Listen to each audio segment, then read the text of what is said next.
بسم اللہ الرحمن الرحیم۔ السلام علیکم ورحمۃ اللہ وبرکاتہ۔ ایک حاجی صاحب کی گارمنٹس کی فیکٹری تھی۔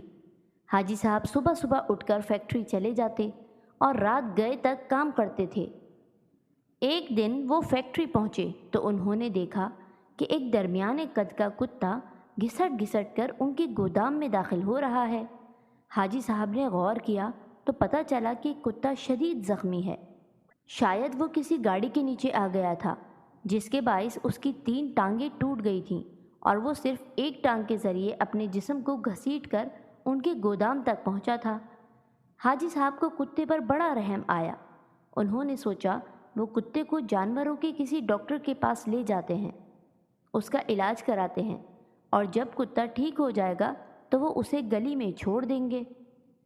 حاجی صاحب نے ڈاکٹر سے رابطے کے لیے فون اٹھایا، لیکن نمبر ملانے سے قبل ان کے دل میں ایک انوکھا خیال آیا اور حاجی صاحب نے فون واپس رکھ دیا۔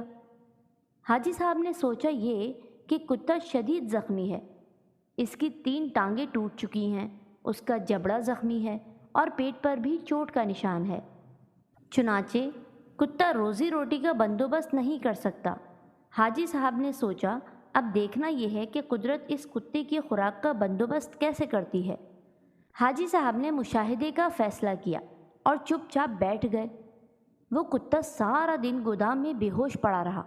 شام کو جب اندھیرا پھیلنے لگا تو حاجی صاحب نے دیکھا ان کی فیکٹری کے گیٹ کے نیچے سے ایک دوسرا کتا اندر داخل ہوا۔ کتے کے منہ میں ایک لمبی سی بوٹی تھی۔ کتا چھپتا چھپاتا گودام تک پہنچا، زخمی کتے کے قریب آیا۔ اس نے پاؤں سے زخمی کتے کو جگایا اور بوٹی اس کے منہ میں دے دی۔ زخمی کتے کا جبڑا حرکت نہیں کر پا رہا تھا، چنانچہ اس نے بوٹی واپس اگل دی۔ صحت مند کتے نے بوٹی اٹھا کر اپنے منہ میں ڈالی، پھر بوٹی چبائی۔ جب وہ اچھی طرح نرم اور نگلنے کے قابل ہو گئی تو اس نے بوٹی کا لقمہ سا بنایا اور زخمی کتے کے منہ میں دے دیا۔ زخمی کتا بوٹی نگل گیا۔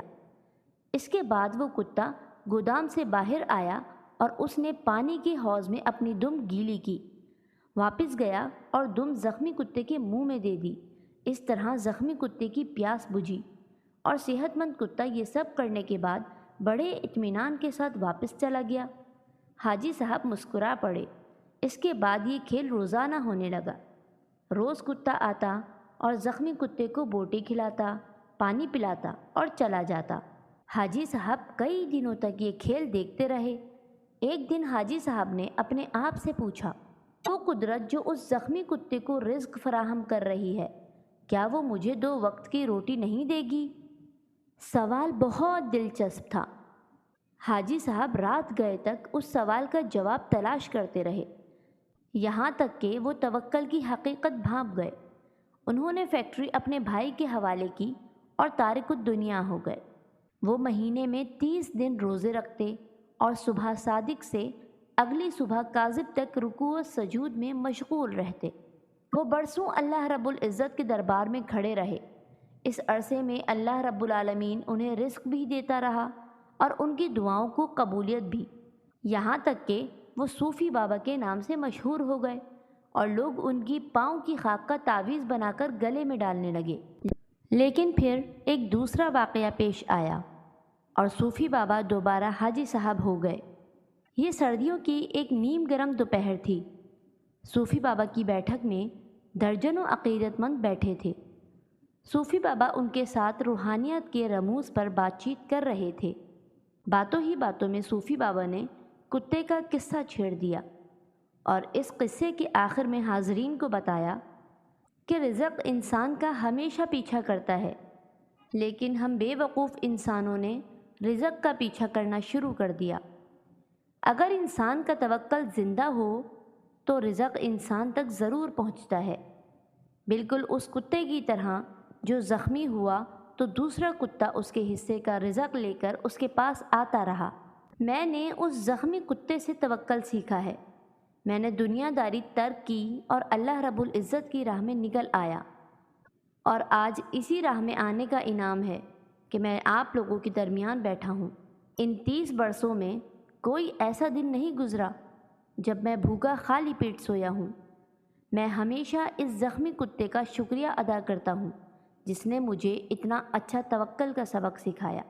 صوفی بابا کی محفل میں ایک نوجوان پروفیسر بھی بیٹھا تھا۔ پروفیسر نے جینس پہن رکھی تھی اور اس کے کان میں MP3 کا ایئر فون لگا ہوا تھا۔ نوجوان پروفیسر نے ایئر فون اتارا اور قہقہ لگا کر بولا، ان دونوں کتوں میں افضل زخمی کتا نہیں تھا، بلکہ وہ کتا تھا جو روز شام کو زخمی کتے کو بوٹی چبا کر کھلاتا تھا اور اپنی گیلی دم سے اس کی پیاس بجھاتا تھا۔ کاش کہ آپ نے زخمی کتے کے توکل کے بجائے صحت مند کتے کی خدمت، قربانی اور ایثار پر توجہ دی ہوتی تو آج آپ کی فیکٹری 500-600 لوگوں کا چولہا جلا رہی ہوتی۔ صوفی بابا کو پسینہ آ گیا۔ نوجوان پروفیسر بولا، اوپر والا ہاتھ نیچے والے ہاتھ سے افضل ہوتا ہے۔ وہ صحت مند کتا اوپر والا ہاتھ تھا جبکہ زخمی کتا نیچے والا۔ افسوس، آپ نے نیچے والا ہاتھ تو دیکھ لیا لیکن آپ کو اوپر والا ہاتھ نظر نہ آیا۔ میرا خیال ہے آپ کا یہ سارا تصوف اور سارا توکل خود غرضی پر مبنی ہے، کیونکہ ایک سخی بزنس مین 10,000 نکمے اور بے ہنر درویشوں سے بہتر ہوتا ہے۔ نوجوان اٹھا، اس نے سلام کیا اور بیٹھک سے نکل گیا۔ حاجی صاحب نے 2 نفل پڑھے، بیٹھک کو تالا لگایا اور فیکٹری کھول لی۔ اب وہ عبادت بھی کرتے ہیں اور کاروبار بھی۔